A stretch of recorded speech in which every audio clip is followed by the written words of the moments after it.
Hello, today we're going to talk about the one-cut capital G. So before me we've got a piece of paper, and the idea I learned from this YouTube channel called Numberphile, which has interviews mathematicians about cool things. And in this particular video there was Katie Steckles talked about how you could take a piece of paper and fold it, and you could do one cut, and then when you unfolded it, you would get whatever shape you wanted. And the stipulation is you have to use straight lines. So here I've done it. I'm going to do this one cut, and then I'll show you how I got it. So let's just do it and see what happens. So there's one cut. I'm going to move off my earlier G. Then you unfold the piece of paper.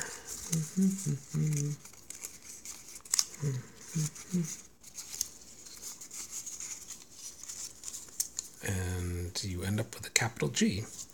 And in the Numberphile video, Katie Steckles did all the letters of the alphabet, capital letters, and they're pretty cool, and she said it was really fun, and I found it to be really fun to do. But a couple of her letters were, let's say, unique, and one of them was G. So I thought I'd try it myself. And I tried an earlier version, but it was... I ran into the fact that in real life you can only fold a piece of paper a certain number of times, and then so when I did it, I was running up against that, and it wouldn't work so well. So here's what I did. I've got these square pieces of paper, and I got them from Office Depot or Staples. And for most of the letters, and for capital G, I start by folding it in half. I get 4x4, so I've already folded this lengthwise just to speed things up. And then I like to fold it in quarters again, and so just as a note, some tips and tricks. I found folding in like a barn door gives a better fold as opposed to folding over and then folding over again.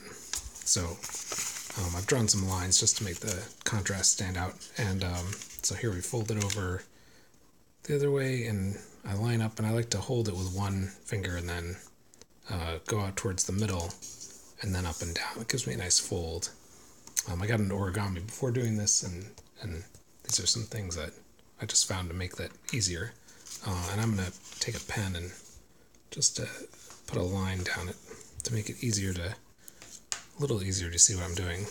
Now, as I said, you fold into the center, hold and crease. And when I do this, I like to also, I'll put my pen mark. Oops, it's kind of rough, but at least you can see it. I like to fold, once I fold in one way, I like to fold over the paper both ways. I'll do it with the center as well. So I initially, it's a little hard to see, but I folded it this way, and so now I'm going to fold it the opposite way. And paper in general has grains that generally go one way, and if you do this, it makes it a little looser, easier to fold. So,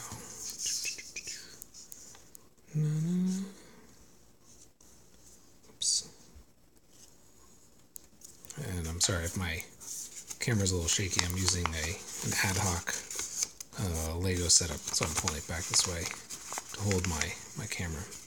And then for capital G, the next thing I do is I fold it diagonal. So I fold it over, and I line up the points, and then I go out, give a nice crease, and that helps when I go up and down for the corners. You don't have to be perfect, but it gives a nice little, you get close.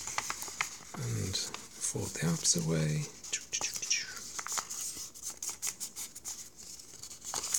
Okay, so I've got a 4x4 grid, and I've got a diagonal line.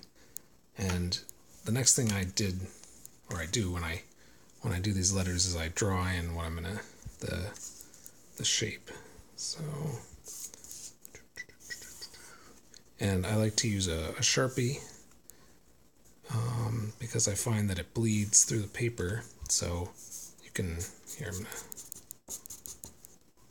just give the shape you want to cut out, and then when you flip it over, you can see it a little bit. It kind of bleeds through the paper And so it makes it easier when you draw the shape on the back, because there's often left-right symmetries or things that, if you're doing it without a little bit of an aid, it makes it harder to see. All right, so there we have it. And this took me a little while. As I said, I had a more realistic looking G, but it was harder to fold. So the first thing I do is I've got this, it's like a right angle, and I've got this 45-degree angle, and I'm going to fold it so this line and this line match up.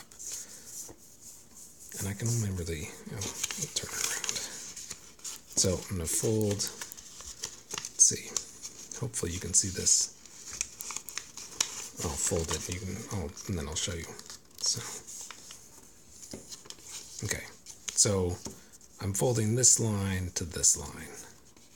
So you fold it down and crease it. And as you can see, you end up with, part of the paper is kind of diagonal now. So if you flip it over, you've got this bar that you'd cut out, and then you've got all sorts of stuff partly that you're going to cut out and partly not. So to amend this, if you notice up here, if you flip it over, that's all stuff you're not going to cut out. So then I can fold this line up with this line.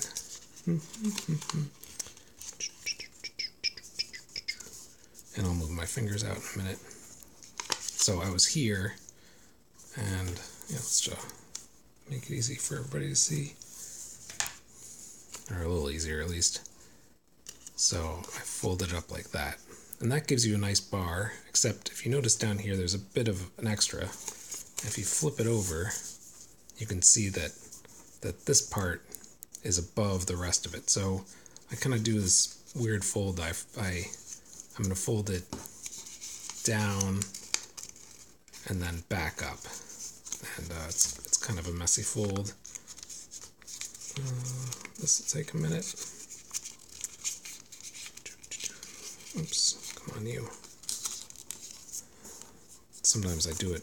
It works out better than others, but it often works out. So that mainly, it doesn't quite line up, but it lines up mostly.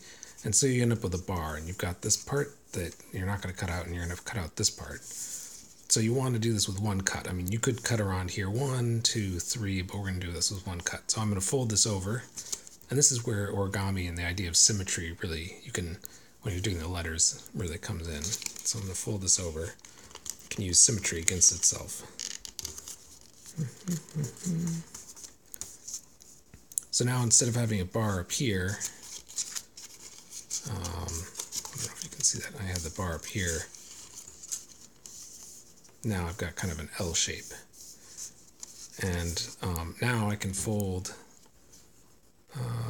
kind of along this diagonal line.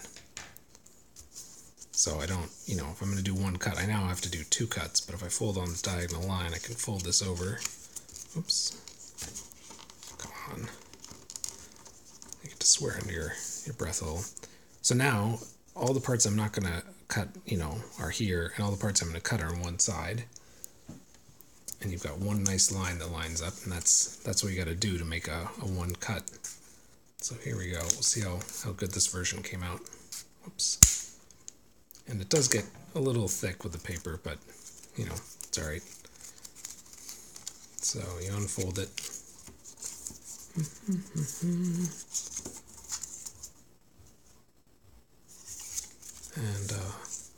And there you go. There's your capital G. Whoops. And one other thing I'd like to say is the common wisdom is that you only have to fold paper, you can only fold paper up to 7 times, but that's actually not true. There was a woman who figured out an equation, and it involved like the thickness of the paper, but also pi for some reason, which is pretty cool. And she folded a piece of paper 12 times. And so I'm going to put a link to the number file video with Katie Steckles in the description, as well as the link to the 12 fold paper. All right, hope you enjoy. Bye.